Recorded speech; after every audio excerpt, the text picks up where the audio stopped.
Senhor, nosso Deus e Pai, nós pedimos humildemente que o Senhor venha abençoar a leitura e a meditação da Tua palavra essa noite. Nós pedimos que o Teu Santo Espírito nos conduza em comunhão e adoração, que as nossas almas estejam preparadas para compartilhar a palavra, que saímos daqui, Deus, revigorados e preparados para mais uma semana de trabalho. Se conosco, Deus, perdoa os nossos pecados, ajude-nos no recebimento da palavra, bem como na entrega da mesma, e que em todas as coisas o Senhor seja reconhecido. Traga salvação, traga edificação de vidas, conceda cura àqueles que precisam, conceda avivamento àqueles que necessitam. Sejam quais forem as nossas necessidades, venha de acordo com elas, ó Deus, e visita-nos com poder e glória, trazendo provisão até mesmo para aquilo que nem sabemos, necessitamos. Se conosco, Deus, é o que pedimos, no nome santo de Jesus Cristo. Amém. Gálatas, capítulo 3, 13 em diante, deixe sua Bíblia aberta. Nesta passagem, nós leremos a partir do verso 13 de Gálatas, capítulo 3. E a título de introdução, dizer que o apóstolo Paulo, em Gálatas, capítulo 3, versos 13 e verso 14, fala do Senhor Jesus Cristo resgatando o pecador de um predicamento impossível de ser revertido. O pecador sem o Evangelho de Jesus Cristo é uma pessoa em estado de maldição. E o Filho de Deus veio a este mundo para resgatar pessoas em tal estado existencial e livrá-los dessa eternidade também sem a bênção do Senhor.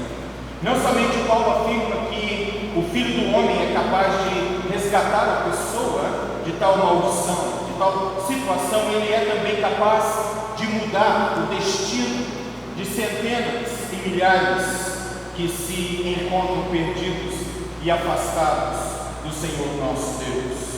Nós sabemos que em Campo Grande existem algumas unidades militares de grande importância. Todos aqui sabem certamente que a nossa capital tem o QG do CMO, Comando Militar do Oeste do Exército Brasileiro, bem como uma base da Força Aérea Brasileira. Talvez muitos não saibam, mas em breve nós teremos a primeira delegacia da Marinha do Brasil instalada em nossa cidade.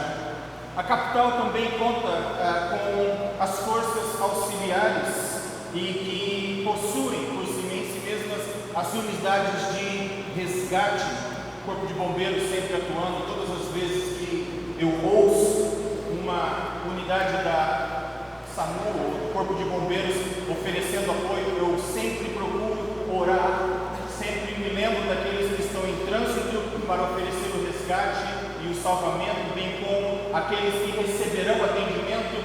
Via de regra eu peço, Senhor, tenha misericórdia para que, se havendo um acidente, que exista a esperança de resgate, de salvação. Constantemente faço isso quando ouço as sirenes. Mas mais do que isso, nós temos também, em termos de resgate, aqui em nossa cidade, o Esquadrão Aéreo Terrestre de Salvamento, BAS. Muitos conhecem o Esquadrão Pelicano, que também é conhecido como Paraçá, a expressão para, a ideia de paraquedismo, e o SAR, S-A-R, com uma expressão do inglês que é Search and Rescue, ou seja, busca e salvamento. E quando, ou quer seja das sirenes de uma unidade do SAMU, até mesmo as hélices de um helicóptero, existe de fato uma beleza indescritível no ato de resgatar alguém. Existe, em minha opinião, uma beleza indescritível quando alguém coloca a vida em risco para salvar outra pessoa. Eu não sei quantos concordam com isso, mas para mim este é um fato. Toda missão de resgate envolve riscos seríssimos para aqueles que se comprometem em executá-las. Conhecimento técnico requerido, reconhecimento conhecimento da área é necessário, regras de segurança para vítimas e operacionais são absolutamente compulsórias, além de tudo, um alto grau de altruísmo e honra no processo de salvar alguém, sendo possível que a vítima ou vítimas obtenham salvação, sejam resgatadas, enquanto os seus resgatadores correm o risco e podem até mesmo chegar a perderem a própria vida no processo. E nós sabemos de histórias tais como esta. Por exemplo, no atentado às Torres Gêmeas, 11 de setembro, quantos bombeiros americanos perderam as vidas no processo de oferecerem salvação e resgatarem aqueles que estavam nos escombros? Quantas pessoas pagam com a própria vida por se envolverem com uma missão muitas vezes suicida? Vocês se lembram dos terremotos horríveis no Haiti e os testemunhos de pessoas soterradas e como foi maravilhoso o processo de resgate? Alguns dos testemunhos absolutamente emocionantes e os riscos envolvidos em tudo isso. Muitos se entristecem também com aquela trágica situação do submarino russo Kursk. Vamos relembrar um pouquinho, só para refrescar a memória acerca do que eu estou falando. Vocês se lembram que no dia 12 de agosto do ano 2000, o submarino Kursk, com 154 metros de comprimento, 18 metros de largura, para colocar em perspectiva, uma quadra normal tem 100 metros, ele tem 150 metros de comprimento, 18 de largura e o equivalente a 4 andares de altura. Pense no tempo aqui em que nós estamos e você terá uma dimensão mais ou menos do tamanho deste submarino. Nada mais, nada menos do que 18 mil toneladas envolvidas nesse processo. E um acidente acontece a 100 metros de profundidade, não uma grande profundidade, mas o suficiente para fazer com que Kursk se tornasse possivelmente o túmulo, como alguns descrevem, o sarcófago de 118 marinheiros. 118 vidas perdidas neste acidente. No fundo do Mar Norte, 118 pessoas, mas 23 delas sobreviveram à primeira explosão e possivelmente à segunda explosão também.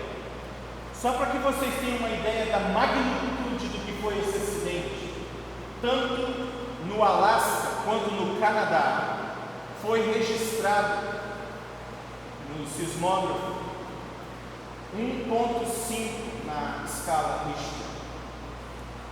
A explosão do Kursk causou um impacto de 1.5 na escala Richter. A Noruega, na época, sentiu a mesma coisa e pôde registrar o mesmo impacto. No fundo do oceano agora, 23 homens. Isso aconteceu no dia 12 de agosto do ano 2000. 48 horas depois, estes homens continuam enviando sinais de socorro, pedindo que viessem ao encontro deles. 4 dias depois, o governo russo aparece com a informação de que o acidente havia acontecido. Países como França, Estados Unidos, Grã-Bretanha, Noruega e outros se ofereceram, Holanda, para fazerem e ajudarem no resgate. Somente 4 dias depois, a informação veio à tona. E para a surpresa de muitos, no dia 21 de agosto, a equipe norueguesa de resgate desceu em menos de 24 horas para resgatar os 23, sabendo que eles já estavam mortos, se não por afogamento, por falta de oxigênio. Não, aqui é o extraordinário. A equipe que havia se colocado à disposição no dia 12, agora desce para resgatar no dia 21. E eles gastam menos de 24 horas para a execução do resgate. Eles poderiam ter sido resgatados. Não foram. Dentre outras razões, segredos militares não podiam ser revelados. 118 vidas, 23 delas sacrificadas sem qualquer chance de resgate. E isso deliberadamente. Quero apenas ler uma nota do capitão, de um dos capitães. Ela não é uma nota completa. Existem questionamentos acerca da veracidade desta nota, mas ela foi encontrada porque a mensagem total foi escrita no escuro e ela nunca foi totalmente revelada para o público. Mas aqui está uma parte que chegou, pelo menos até onde temos conhecimento, à viúva deste capitão-tenente Dmitry Kolesnikov. E a mensagem é esta. Está escuro aqui ao escrever, mas vou tentar pelo tato. Parece que não há chances, menos de 10 a 20%. Vamos torcer para que pelo menos alguém leia isso. Aqui está a lista de pessoal de outras sessões que estão agora no 9º, deve ser 9º departamento, a 9ª divisão dentro do submarino, e tentará sair. Outras sessões que estão agora no 9º tentará sair. Cumprimentos a todos, sem a necessidade de ficarem desesperados.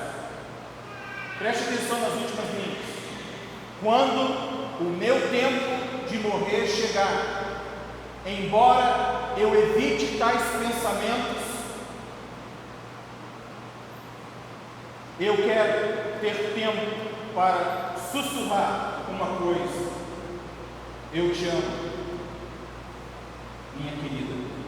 Ele estava casado não. Quando a minha hora de morrer chegar, eu quero ter forças e consciência para sussurrar uma última coisa. Eu te amo, minha querida. Essa é a situação, um exemplo de uma pessoa em necessidade de resgate e sabe que o resgate, ainda que alguém esteja se movimentando, é tarde demais, não fará mais qualquer diferença. Em primeiro lugar, com base em Gálatas, no capítulo 3, do verso 13 em diante, eu quero deixar com vocês este primeiro princípio que eu aprendo com a palavra de Deus. O resgate é um compromisso de Deus de caráter inegociável. Preste atenção no que diz o capítulo 3, verso 15. Verso 13: Cristo nos resgatou da maldição da lei, fazendo-nos maldição por nós, porque está escrito: maldito todo aquele que for pendurado no madeiro, para que a bênção de Abraão chegasse aos gentios por Jesus Cristo, e para que pela fé nos recebemos a promessa do Espírito. Irmãos, como homem falo, se o testamento de um homem for confirmado, ninguém o anula, nem o acrescenta. Ora, as promessas foram feitas a Abraão e a sua posteridade. Não diz às posteridades, como falando de muitas, mas como de uma só, e a tua posteridade, que é Cristo. Verso 17: Mas digo isso, que tendo sido o testamento anteriormente confirmado por Deus, a lei que veio 430 anos depois, não invalida de forma a abolir a promessa, porque se a herança provém da lei, já não provém da promessa, mas Deus pela promessa a deu gratuitamente a Abraão. Em primeiro lugar, lembre-se disso, a salvação é um compromisso, esse resgate é um compromisso de Deus, e este compromisso tem um caráter inegociável. A promessa foi feita antes mesmo do estabelecimento da lei. Por isso que Paulo está dizendo: irmãos Gálatas, como que vocês vão abandonar agora a salvação pela graça e optarem pela salvação através da lei, quando a lei jamais salvou quem quer que seja? Paulo está relembrando os Gálatas desse primeiro princípio. O resgate é um compromisso de Deus, e o caráter desse compromisso é inegociável. Ele foi assim desde Abraão, foi assim antes da entrega da lei, depois da lei, e será sempre assim. Salvação para todo aquele que crê pela fé em Cristo é dom de Deus. E observe só como acontece: Cristo nos resgatou da maldição da lei, fazendo-se maldição por nós, porque está escrito: maldito todo aquele que for pendurado no madeiro. Existe aqui o evento, e o evento é simples e tão somente: estamos sob maldição. Mas não somente um evento, existe também aqui um envolvimento. Estando nós nesse predicamento, Jesus Cristo se fez maldição por nós. E isto é o cerne da mensagem do Evangelho. Não somente estávamos em maldição, Cristo se envolveu com a situação e se tornou maldição por nós. E por fim, extensão. Observe só o que diz o verso 14: para que a bênção de Abraão chegasse aos gentios. Não somente para que eu e você sejamos salvos, para que centenas de outros também alcancem resgate neste tempo de grande aflição. E como nós temos pessoas em necessidade de resgate hoje em nossa igreja, em nossa sociedade. Cristo resgata, porque este é o compromisso de Deus e o caráter desse compromisso é inegociável. Em segundo lugar, é um resgate. Esse resgate é uma necessidade humana de caráter inquestionável. Você pode aceitar o seu predicamento ou não, você pode reconhecer que seja um pecador ou não, você pode reconhecer Cristo como Salvador ou não altera os fatos.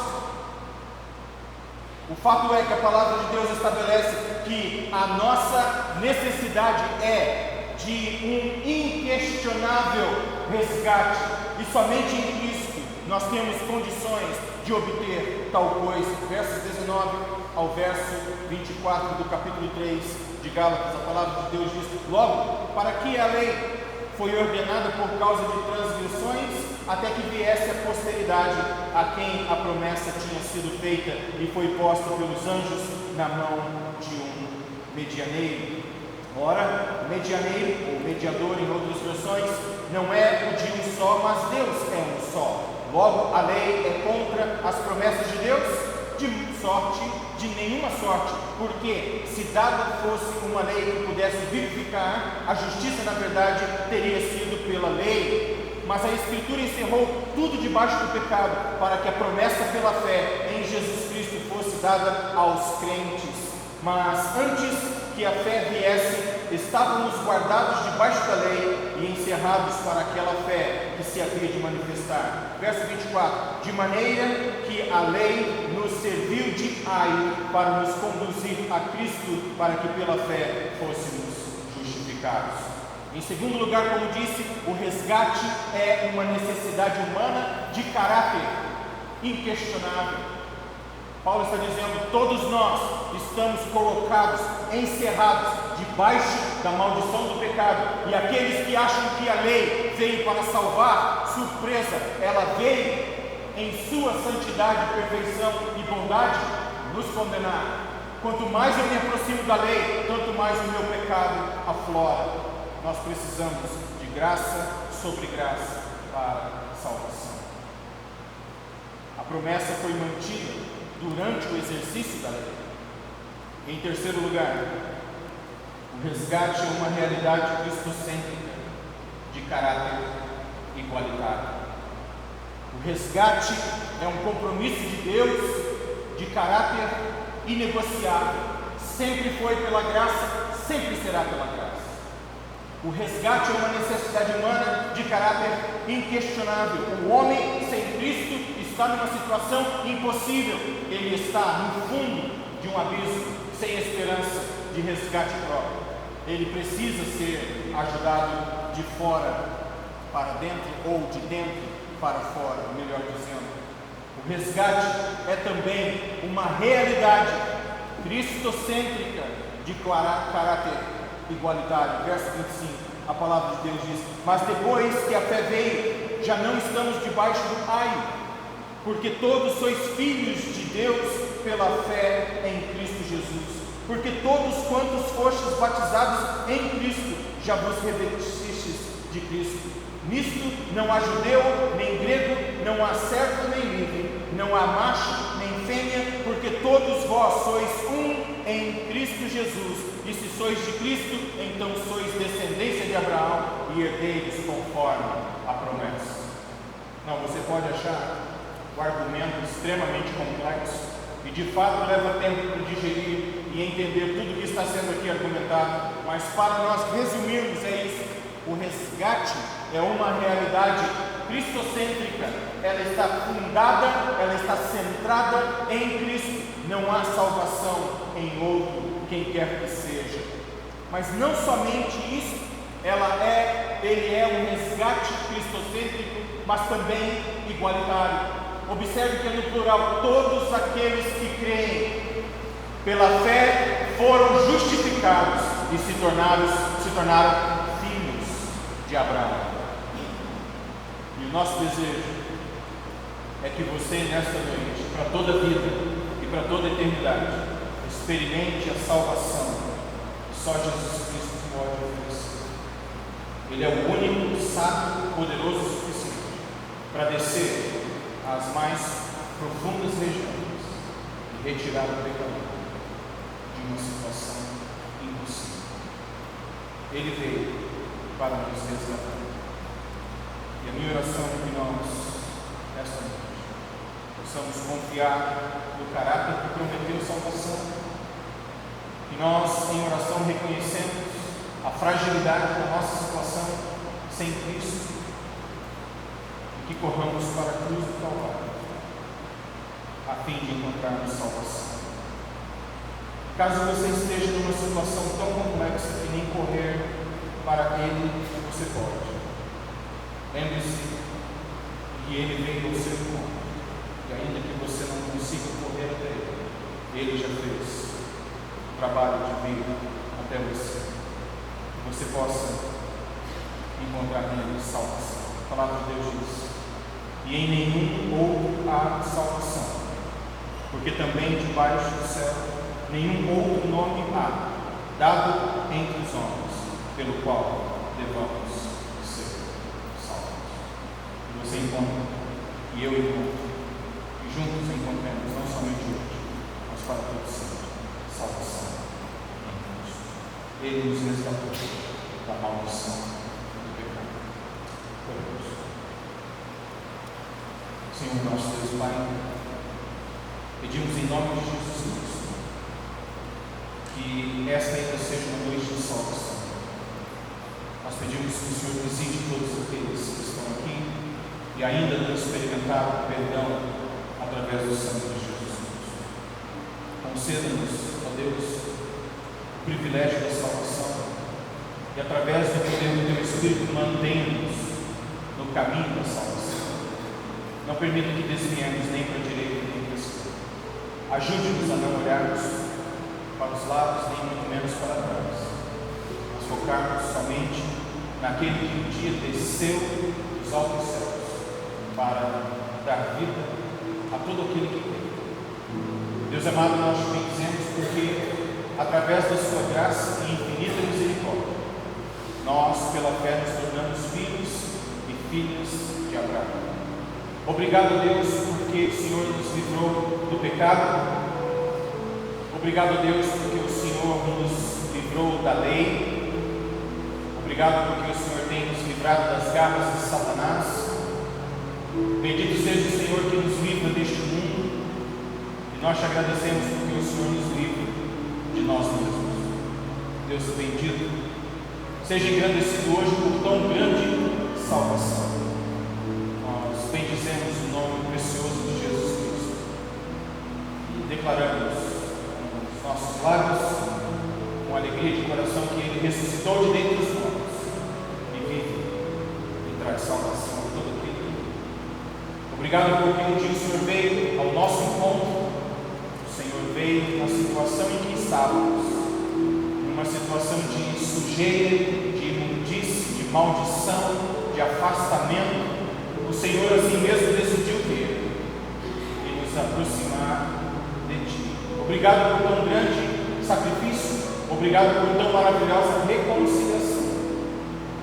Como se não bastasse, Deus, o Senhor nos dá o Teu Espírito e nós só temos que adorá-lo em profunda gratidão por tamanho investimento em nossas vidas. Deus amado, para esta semana que se inicia, ajude-nos em tudo aquilo que viermos fazer. Dá-nos sabedoria, dá-nos energia. Ó Deus, concede-nos discernimento acerca das coisas. Ó Deus, ajude-nos em nossas decisões, em nossos encontros e desencontros. Venha ao nosso resgate, Deus, durante esta semana, quando nos sentimos talvez abatidos e no fundo do oceano, sem ninguém, sem braço humano que possa nos resgatar. Ajude-nos, ó Deus, a olharmos com confiança para Cristo e dependermos dos braços eternos, que não se cansam nem se fatigam, são poderosos o suficiente para levantar o abatido, trazer à superfície aqueles que se afundaram no oceano dessa existência. Pai querido, nós te engrandecemos e pedimos que esta seja uma semana frutífera. E a Deus pedimos também que, se nos encontrarmos com alguém necessitando de resgate, que o Senhor nos use para que tais pessoas sejam abençoadas e tenham esperança e cheguem ao pleno conhecimento da salvação, como um dia nós chegamos através desse resgate maravilhoso em Jesus Cristo. Pois é em nome dele que nós oramos. Amém. Deus abençoe. Sejamos